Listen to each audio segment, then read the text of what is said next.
한국 건축은 전통적 가치의 정수와 현대성의 숨결이 결합된 건축물이며 한국 건축은 우아한 미학과 자연의 온화한 아름다움이 결합된 건축물로서 그 아름다움은 물론 예술적 가치도 높은 평가를 받고 있습니다. 아니, 한국에서는 그냥 널어놓으면 끝이라고요? 한국 방문한 폴란드 엘리트 여자 레슬링팀. 한국 행사장 한복판에서 경악한 이유. 여기 한국으로 교환학생을 왔다는 폴란드 여성이 있습니다. 그리고 그녀는 학교 앞 편의점에 들르자마자 한국인들의 이해할 수 없는 행동을 보고 맹렬히 화를 내기 시작하는데요. 그러나 그녀는 이내 편의점 밖의 충격적인 모습을 목격하게 되고 한국인들의 행동을 그제야 이해했다는 듯 머리를 감싸쥐고 주저앉고 맙니다. 그렇다면 이 외국인이 한국에서 대체 무슨 경험을 했던 것인지 자세한 내용 살펴보도록 하겠습니다. 안녕하세요. 저는 폴란드 출신의 니콜라라고 합니다. 저는 현재 폴란드 대학팀에서 레슬링 선수로 활약하고 있고 국가대표 선수가 되기 위해 열심히 훈련하고 있습니다. 그런데 최근에 저희 팀원들은 감독님의 강요로 한국으로 교환학생을 가게 되었는데요. 감독님께서는 한국은 엄청난 운동 인프라를 가진 선진국이기 때문에 폴란드에서 운동을 하는 것보다 훨씬 더 높은 효율의 훈련을 받을 수 있다고 말씀하셨거든요. 그러면서도 저희 모두가 운동선수로 성공할 수 있으면 좋겠지만 운동선수라면 다른 길을 걷게 될 상황에도 대비해놔야 한다며 해외로 나가서 더 넓은 세상을 경험하고 오라는 말씀을 건네셨습니다. 이러한 감독님의 단호한 말씀에 저희는 어쩔 수 없이 한국으로 가게 된 것이죠.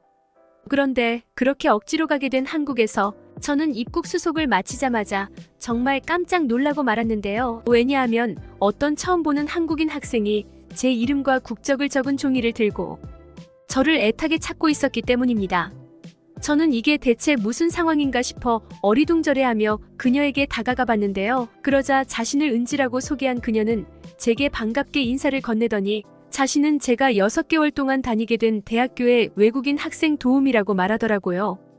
그리고 저뿐만 아니라 다른 외국인 학생들까지 전부 학교에 픽업해주기 위해 왔다면서 저를 어디론가 데려가기 시작했어요. 은지는 저를 대학교의 전용 버스에 태웠고 이내 다른 외국인 학생들도 차례차례 학교 버스에 탑승하더군요. 저는 은지에게 이게 대체 무슨 버스냐고 물어봤고 그녀는 이 버스는 학교 근처에 살고 있는 학생들과 교직원들을 무료로 학교까지 데려다주는 통근버스라며 가끔은 이러한 특별 행사에도 쓰인다는 답변을 건넸습니다. 저는 그녀의 말에 엄청난 충격을 받고 말았어요. 아니, 어떻게 대학교 소유의 버스가 있을 수 있단 말이며 학생들의 등교까지 도와줄 수가 있는 건가요? 폴란드의 대학교는 예산이 부족해서 학교 소유의 버스는커녕 얼어붙은 강의실을 데울 난방비조차 없는 게 현실인데요. 학교 측에서 공항까지 무료 픽업을 나와주는 한국의 모습은 전국대회나 체전 한번 출전하려면 매번 사비를 들여 이동해야 하는 폴란드 대학생들의 안타까운 현실과 완전히 대비됐고 저는 한국은 제가 생각했던 것보다 훨씬 더 선진적인 나라일 수도 있겠다는 생각을 하며 버스에 몸을 실었습니다. 그렇게 저는 편하게 한국 대학교에 도착할 수 있었는데요. 그런데 제가 은지의 인솔을 받고 학교 기숙사에 도착한 그 순간 저는 정말 두 눈이 휘둥그레질 수밖에 없었습니다. 왜냐하면 한국 대학교의 기숙사 수준은 제가 생각했던 수준을 훨씬 상회했거든요. 일단 기숙사에는 개별 난방과 에어컨까지 존재했고 심지어 비데가 설치된 개별 화장실이 구비되어 있었는데요. 그래서 추울 때나 더울 때 최적의 온도를 제가 직접 조절할 수 있게 되어 있었고 추운 겨울철 얼음장처럼 차가운 변기에 살을 맞대지 않아도 됐죠. 사실 폴란드의 대학교는 기숙사 정원이 학생 수에 비해 턱없이 부족해서 일단 기숙사에 들어가는 것조차 굉장히 어려운데요. 그러나 운 좋게 기숙사에 들어간다고 해도 난방은 중앙통제 시스템이고 화장실도 전부 공용으로 써서 불편한 점이 한두 가지가 아닙니다. 난방은 정말 얼어 죽기 직전에 틀어주고 화장실은 변기칸도 턱없이 부족해서 급한 대로 기숙사 뒤편을 이용하는 학생들도 꽤 많죠. 그런데 한국 기숙사의 놀라운 점은 이뿐만이 아니었어요. 제가 은지를 따라 공용 공간인 세탁실에 들어갔을 때 저는 정말 깜짝 놀랄 만한 장면을 목격하고 말았거든요. 왜냐하면 한국 기숙사 내의 세탁기 이용료는 전부 무료였고 이곳은 전문 코인 세탁방처럼 넉넉한 세탁기 숫자를 자랑했는데요. 또한 세탁실 앞에는 빨래 건조대가 즐비했고 많은 학생들이 이곳에 자신의 세탁물들을 건조하고 있더라고요. 이건 폴란드에서는 상상조차 못할 행동이기에 저는 경악을 금치 못하고 말았습니다. 폴란드 기숙사 세탁실은 전부 유료로 운영되고 있는데 그마저도 세탁기 숫자가 한정되어 있어서 세탁기를 이용하려면 2주일 전에 미리 사전 예약을 해둬야 하는데요. 또한 빨래 건조실이 별도로 존재하긴 하지만 폴란드에서 이런 공용시설에 자신의 빨래를 건조했다간 3분 만에 전부 도난당하기 때문에 학생들은 자신의 세탁물들을 전부 좁디 좁은 기숙사 방 안에서 말려야 합니다. 당연히 빨래는 잘 말리지 않아서 결국 물냄새로 진동을 하게 되죠.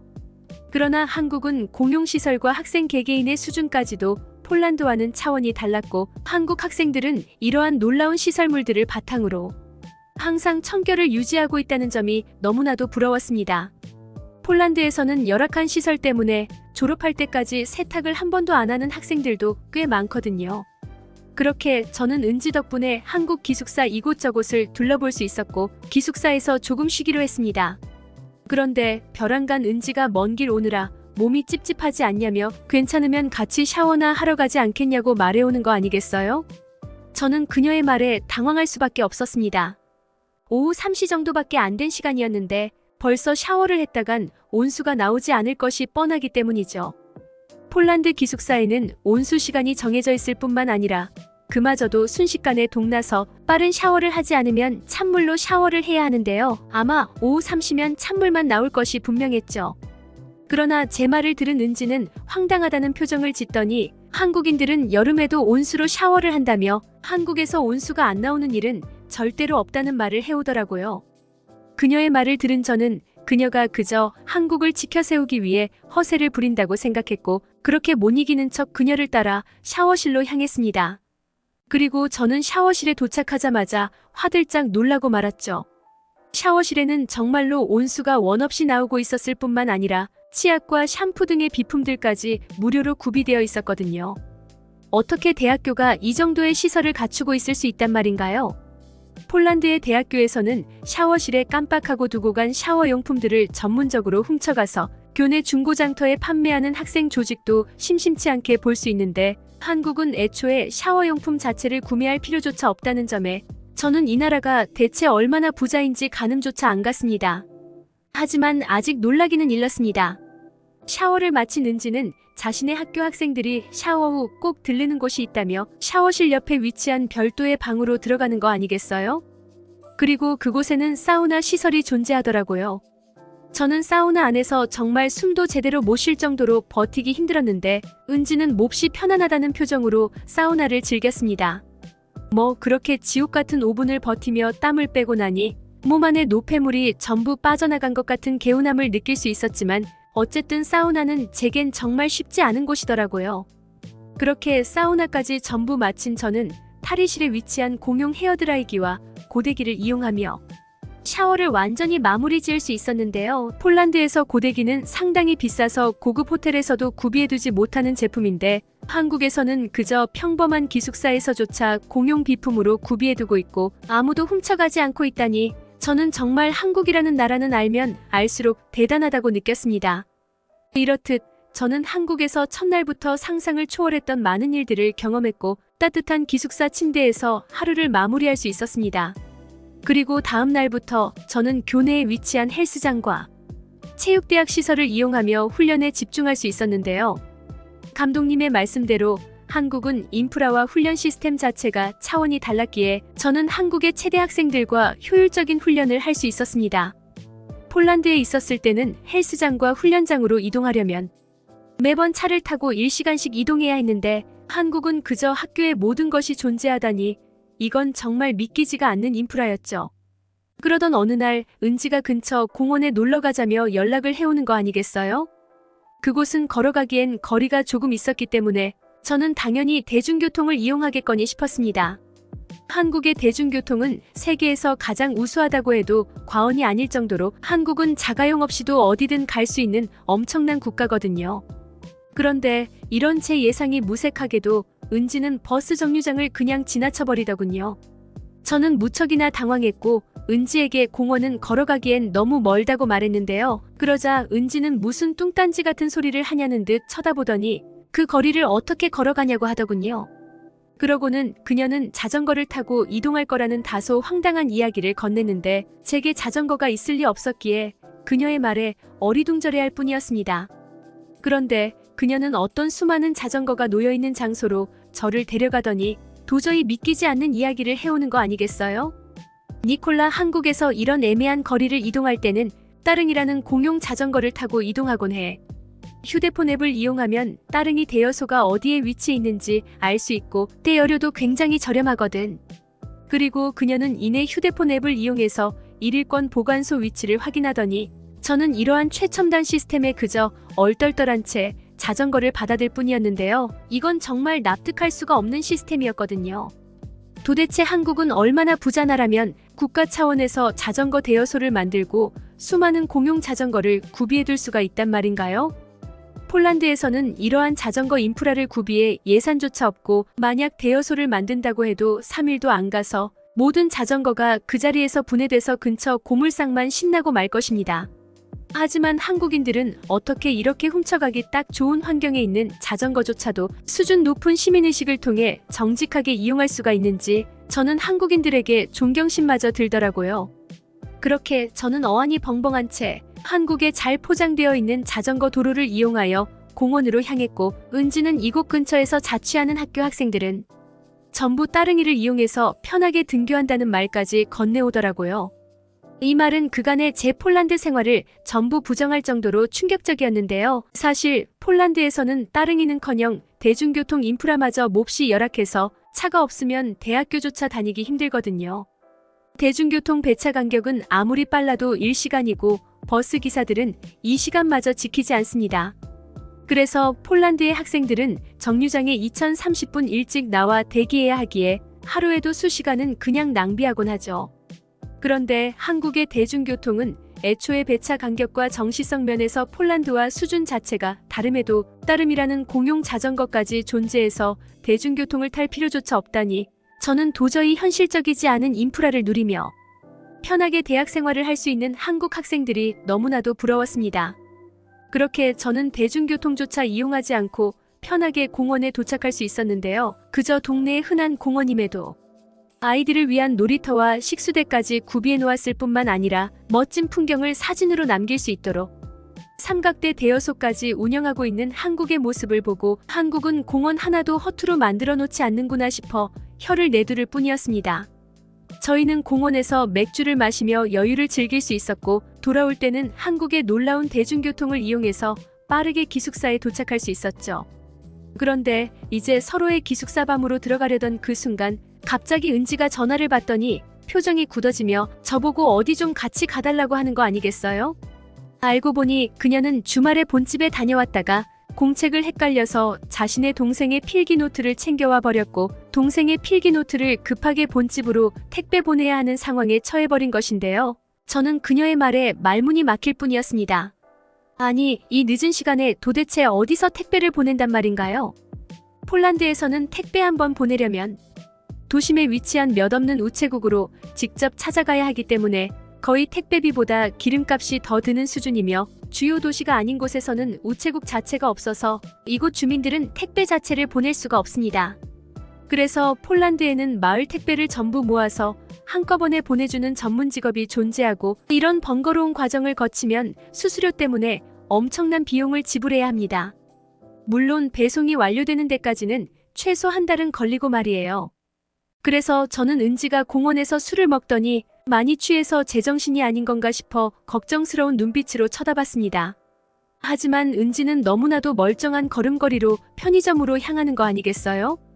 저는 그녀의 알 수 없는 행동에 의아한 채 따라 들어갔고 그녀는 이내 정체불명의 기계를 조작하더니 결제를 한 뒤 택배 보내는 작업을 전부 마쳤으니 이제 기숙사로 돌아가자는 도저히 이해할 수 없는 말을 건네오더라고요.